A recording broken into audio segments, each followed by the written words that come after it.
Əmim babamın yurduna gedirəm. Mənim ata tərəfim Laçındandır. Çox şükürlər olsun. Yəni bugün artıq Laçına doğru bir yol almışıq. Allah'tan bugün şəhidlərimizə rəhmət diləyirəm. Qazilərimizə can sağlığı arzulayıram. Məni soruşsanız bax bu dağlardan, o məğrur duruşlu can Laçınlıyam. Sığal çəkilməyən o sərt dağlara, mənəm o eğilməz can Laçınlıyam. Mən Laçınlıyam, torpaqdan yaranıb torpaq olmadım. Mən qaya parçası dağ vüqarlıyam. Bulanlıq sular tək dolub daşmadım. O coşqun əkəri hayqırtısıyam. Mən Laçınlıyam.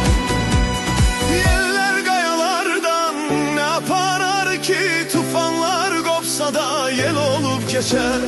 Məni zirvələrdən kim qoparar ki, qartalam ovumda zirvədə yetər. Mən Laçınlıyam, dağ vüqarlıyam. Mən Laçınlıyam, vətən canlıyam, can Laçınlıyam.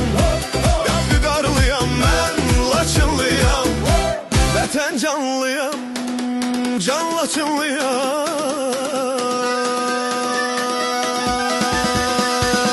Yadlar karşısında bükülmez dizim, sinem siper olar, sözüm ox olar. Dağlar tək vüqarlı, silinmez izim. Baxışım düşmənə min bir ox olar. İgid oğulların şir biləklidir, hər biri sarsılmaz bir qala eldir. Vətən qeyrətlidir, can diləklidir. Mən də onlar kimi vətən canlıyam. Mən Laçınlıyam, Laçınlıyam, Laçınlıyam, Laçınlıyam.